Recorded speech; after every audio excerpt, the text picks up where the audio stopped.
को समझ में आया। तो इस प्रकार भगवान अपनी लीलाएं भी करते हैं।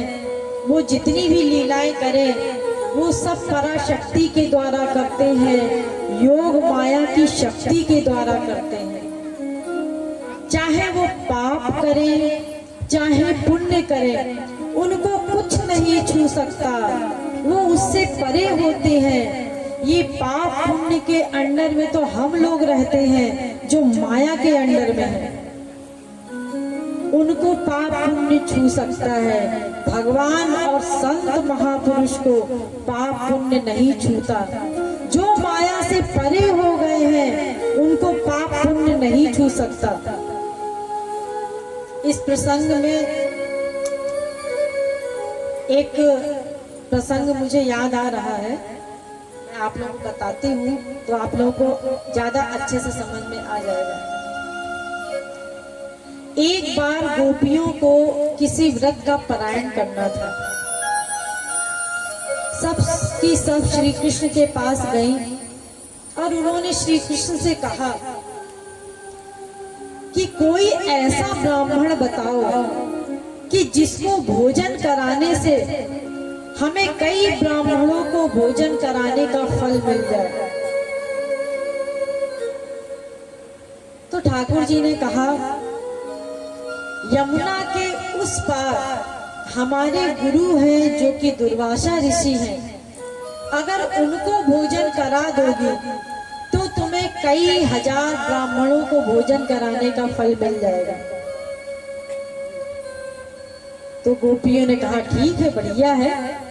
तो सबने अपना भोजन पकवान बनाया, खूब खूब संख्या में, और कई संख्या में गोपियां भी थी। सब अपना भोजन लेकर के, पकवान लेकर के यमुना जी के पास गए, क्योंकि यमुना जी के उस पार दुर्वासा ऋषि जी रहते थे। तो जैसे ही वो यमुना जी के किनारे पहुंची तो वहां बाढ़ आई हुई थी। तो उन्होंने कहा अब क्या करें, चलो श्री कृष्ण से ही पूछते हैं, क्योंकि वो उन्होंने ही हमें भेजा है, तो उनसे ही पूछते हैं कि क्या किया जाए। सबकी सब श्री कृष्ण के पास गई और उन्होंने श्री कृष्ण से कहा कि यमुना जी में तो बाढ़ आई हुई है, हम वहां कैसे जाएं? तो ठाकुर जी ने कहा कि तुम यमुना जी से केवल इतना कह देना कि अगर श्री कृष्ण ब्रह्मचारी हो तो उनको यमुना जी मार्ग दे दे। तो गोपियों ने कहा कि इनकी 16,108 तो डिक्लेयर्ड है, और हम लोग तो जानते ही है कि ये कैसा है कि हम लोग के पीछे ही पीछे घूमता रहता है और ये अपने आप को ब्रह्मचारी बोल रहा है, लेकिन अभी तो काम निकालना है, क्या करें? तो उन्होंने कहा ठीक है, देखते हैं जाकर के, अगर मार्ग नहीं दिया तो आकर के फिर खिंचाई करेंगे। सबकी सब गई जमुना जी के किनारे और जमुना मैया से कहा कि हे जमुना मैया, अगर हमारे श्री कृष्ण सदा ब्रह्मचारी हो, निरंतर ब्रह्मचारी रहते हो, तो हमें आप मार्ग दे दीजिए। अरे वहां तो फूलों का पुल बन गया। अब गोपियां एक दूसरे की तरफ देखी, उन्होंने कहा पता नहीं कैसे हो गया, ठीक है अभी चलते हैं। गई और दुर्वासा ऋषि के पास पहुंची और जा करके उनसे प्रार्थना की कि हमें श्री कृष्ण ने तुम्हारे पास भेजा है, आप हमारे भोजन को ग्रहण कीजिए, हमें अपने व्रत का पारायण करना है। तो दुर्वासा ऋषि ने कहा ठीक है, सब सामने रख दो। तो दुर्वासा ऋषि ने ऐसे सब भोजन को छू लिया और ऐसे चाट लिया, हो गया, अब सब जाओ। तो गोपियों ने कहा कि आपने तो कुछ ग्रहण ही नहीं किया, तो हमारे व्रत का पारायण कैसे होगा? तो दुर्वासा ऋषि ने कहा ठीक है, आप सब लोग अपना भोजन एक जगह इकट्ठा कर दो। करोड़ों की संख्या में गोपियां और इतना भोजन लेकर के गई थी, सारा का सारा भोजन दुर्वासा ऋषि डकार गए। सब खुश हो गए, अरे हमारा भी भोजन कर लिया, हमारा भी भोजन कर लिया। सारी गोपियां खुश हो गई, हमारा भी भोजन खा लिया। पश्चात जब वो वापिस गई तो वापस जाने के पश्चात जमुना जी में देखा कि फिर बाढ़ आई हुई।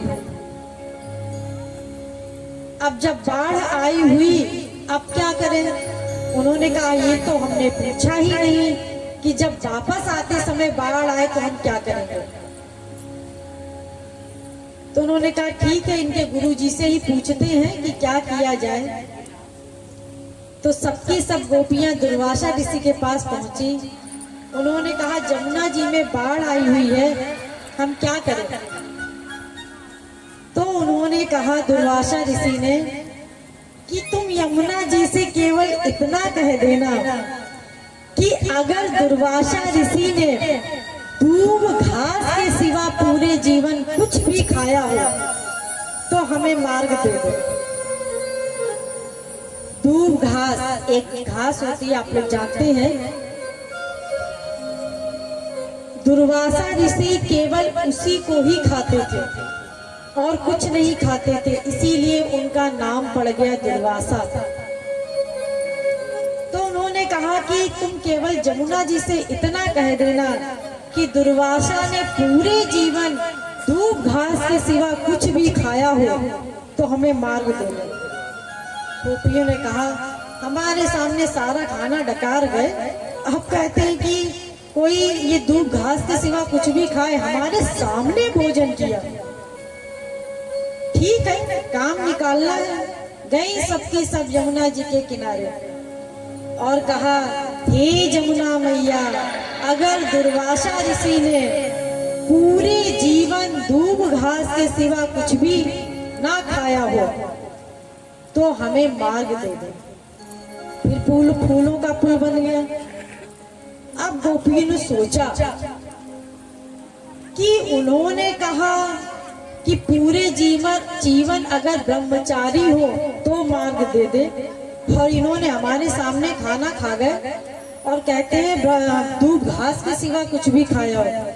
लगता है गुरु और चेला दोनों मिले हुए हैं और साथ में ये जमुना मैया भी मिली हुई है जो मार्ग दे दिया।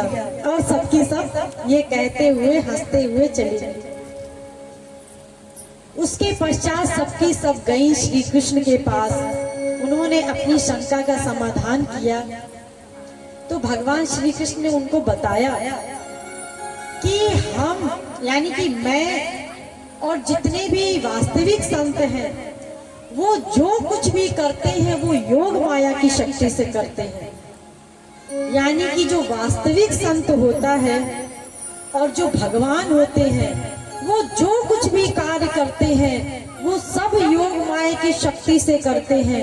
ये कोई भी कार्य उनको छू नहीं सकते, चाहे वो काम करे, क्रोध करे, लोभ करे, मोह करे, और चाहे अच्छा करे चाहे बुरा करे, चाहे पाप करे चाहे पुण्य करे, उनको कुछ भी छू नहीं सकता। ये सब योग माया की शक्ति का कमाल होता है। इसीलिए संत महापुरुष और भगवान ये सब कार्य करते हुए भी इन सब कार्यों से पृथक रहते हैं। ये सब कार्य करते रहते हैं लेकिन इससे पृथक रहते हैं। तो इस प्रकार से भगवान ने उनको समझाया कि योग माया